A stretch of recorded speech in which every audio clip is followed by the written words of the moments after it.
Hello everyone and welcome back to another reading of Underdog.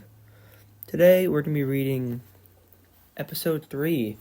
This one, again, does not have a name. I'll let you guys know when it has a name, obviously. But this one is the third episode. It came out, I think I finished writing this December 21st. So, it took me about a month to write, I guess. So, that's enough talking. How about we just get into this and let's start writing. Reading, my bad. Chapter 1, Mall Shopping. Once they see the news, they get up and get closer to the TV. Oh goodness. Alice's eyes starts lightning, and he zooms away. Atlas, wait! Dylan starts to fly using his powers. Well, look like they have some secrets, huh? My baby, he's been lying to me. Don't worry, all kids do. But lying, having power on, oh lord. Cleet comforts her. At the mall, right before the monster attacked. So like the new edition wavy Crocs? Yeah, I have enough money to buy a pair. A cool, red or blue? Definitely blue. All of a sudden, the ground starts to shake. What the? Then an orange monster smashes through the wall. I'm here for blood. The monster starts to slam the ground and yells, Ah! Who's gonna stop me? I am. Who are you? A bolt of lightning. A ghost? No. I'm Faze. The monster jumps at Atlas, but he dodged it. Come on. Leaf, dude. My name is Orange Citrus, but call me Citrus Blast. Okay. Dylan just landed. Who's this guy? I don't know, some fruit monster. Well, let's destroy it, then. Dylan jumps at Citrus, but gets a flash in his mind, seeing Citrus punch him to the side, like the future, but doesn't dodge it. Ah, my head. You alright? Yeah, I just saw something weird. I'll explain later. Dylan runs back at Citrus. He sees the future again and dodges his attack. Citrus gets angry and runs away. Where you running, big boy? Alright, that chapter was okay, but, I mean, again, a lot of pacing problems going on there. So let's just move on to chapter 2. The Walker returns. At the lab, Dylan is decorating and Alice walks in. Wow, you overdid yourself. Trying to get a good device. Oh no, a good vibe. Yeah, about earlier at the mall. Well, what did you see? The future, like, do something and I'll predict it. Alice shows a punch at normal speed and Dylan dodges it. Wow, that's weird. Why? Tell me how many shock waves emitted from the meteor that crashed. Like 7. Why? Though, through, I don't know, your whole life, you'll get 5 more powers. So Zach was right. You need to try to channel more of your powers. You right? Wait. Dylan and Atlas look back in the shadows. Hello? It's me, Nightwalker. But don't freak out. I've changed.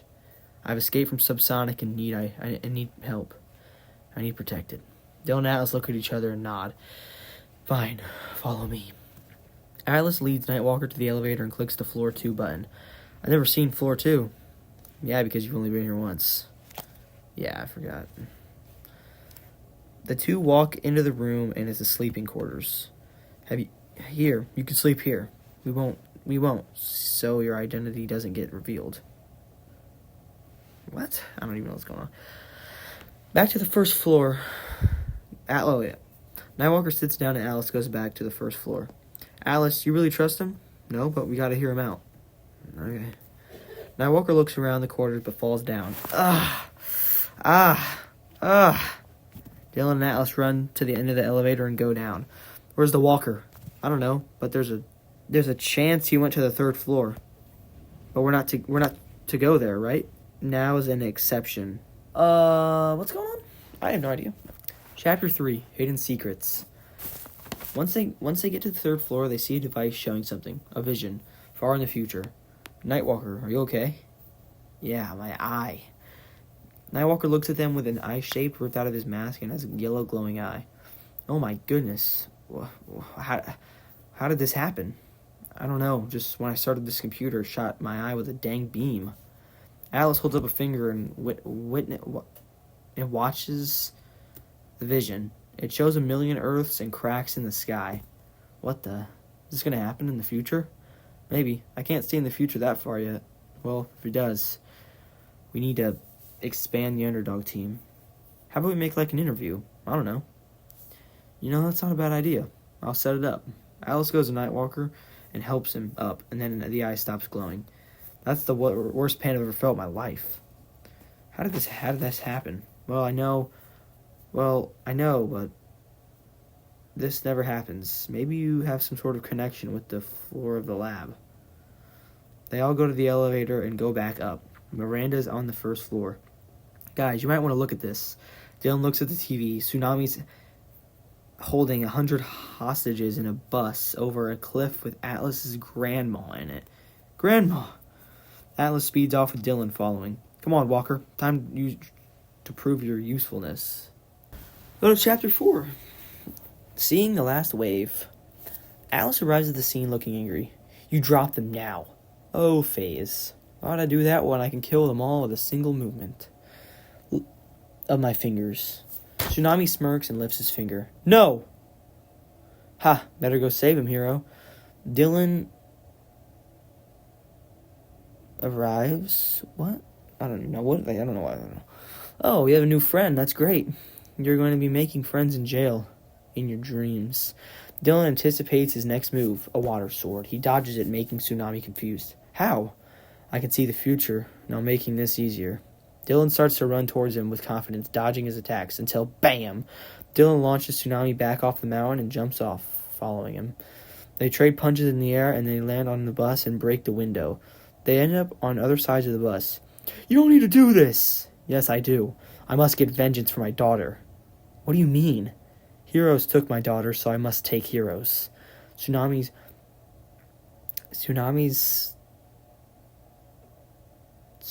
shoots a water bullet.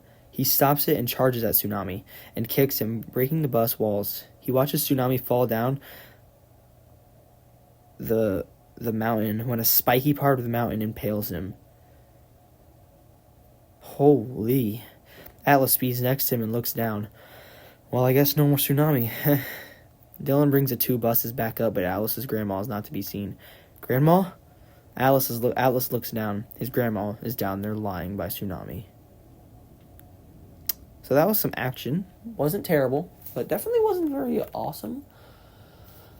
Again, the word choice I used back then was not the greatest. Back in the day. So hopefully I do get better at that eventually. So Chapter 5, Nightwalker's Troubles. Nightwalker just now arrives to the scene. What took you so long? I have been fighting a girl named the Stripe. Can you break it down for us? Sure, why not? Before Nightwalker... Wait, what? What did that say? I can't read it. I don't know. Before Nightwalker is running towards the mountain until a blue and white shield hits him into the dark alley. Hello? Is anyone there? Yes, the Stripe. I don't know who you are. I'm one of the 3 rifters with orange citrus and his timenizer. Nightwalker pulls out his staff and puts his night vision on. Where are you? Behind you. Nightwalker looks behind him and a red and white suited girl. Who are you? I said I'm Stripe. The Stripe throws her shield, but Nightwalker catches it. You got powers or just have a shield? The girl gets angry and starts to parkour off the walls and tries to kick Nightwalker, but he counters it and throws her into the wall. What the heck, man? Gosh. You okay? No, clearly not. Reveal who you are. Now. Fine. The Stripe almost takes her mask off, but she rolls 2 mini balls that tie Nightwalker's feet together. My identity is my secrets, not yours. The Stripe starts to run up the walls with some kind of boots. Back to present. And that's why I'm late. Wow, that's a lot to take. So another villain, we have to head back to the lab. So, we got the Stripe now, I guess. That's interesting. Chapter 6, Interview Day. Alice and Dylan are hosting Interview Day. Okay, alright, we have 4 people, so shall we start? The first interview walks into the room, and Alice and Dylan are interviewing. So what's your name? Boxy Boy. Alice and Dylan look at each other. Next person, please. Boxy boy walks away with sadness. A person dressed as a ghost walks in. They call me the Spook. You have any powers, or have you trained in battle?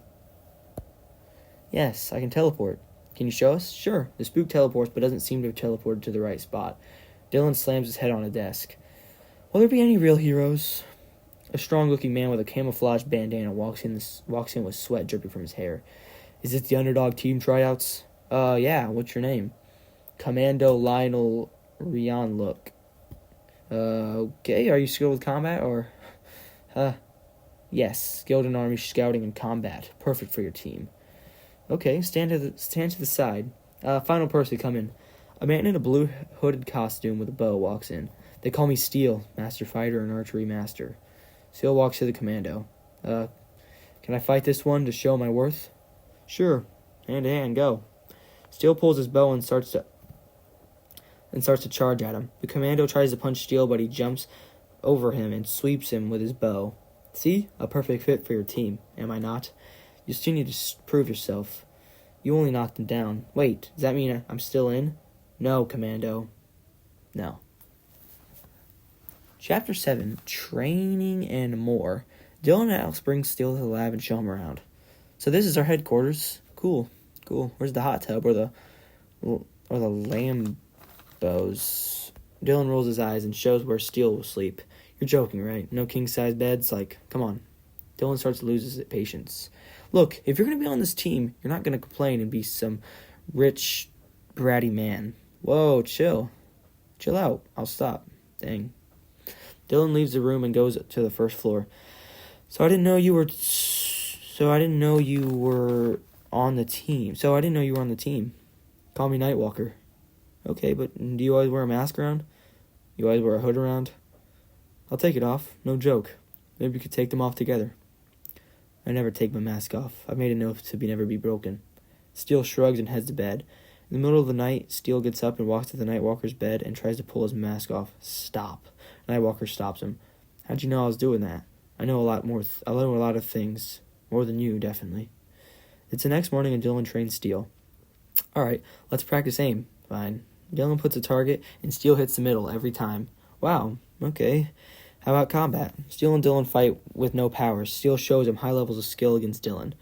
Wow, you're really skilled. I think you can stop training for today. Well, that's, fun. I don't know. Okay. Chapter 8, Subsonic appears again. The Stripe is walking in a dark alley, about to meet someone. So you really did meet me. Why wouldn't I? Subsonic walks up to Stripe and takes your mask off. Why didn't you kill Nightwalker? You know I can't teleport him anymore. How did he even escape? I don't know, but he betrayed us. So we must defeat him. Okay. And that's an order. Subsonic gives your mask back and runs off. Back at the lab, they all try to find the strengths and weaknesses. Alright, so Subsonic. All we know he's a killer and a speedster. Zach looks at Alice. Alice, you're the only person who can beat him. No, we all need to work together. Alice is right. We can't do this alone. Zach, we even need you. Zach. Nightwalker gets a call. So he walks into another room. Hello? Hi, Nightwalker. You remember me? Stripe? Nightwalker ends the call and runs out of the lab. Nightwalker, where are you? Steel smirks. Why are you smiling? No reason. Nightwalker tracks down Stripe's location from the call and arrives to her location. Where are you, huh? Ready for our second battle? Yes. The Stripe lands behind Nightwalker and throws her shield, barely scratching him. Jeez, talk about a surprise attack. Nightwalker jumps up about to punch, but she blocks it. They keep punching, but both are missing. You know what? Nightwalker pulls out his staff and starts to gain an edge over her. Stripe making her beat. You're lucky I'm not allowed to kill. The end of episode 3. That was definitely something. Again, the pacing just makes this really hard to read, and hopefully it gets better by the end of this season, because I still have 7 more episodes to read and from this season. So let's all collectively hope that these get better with the pacing.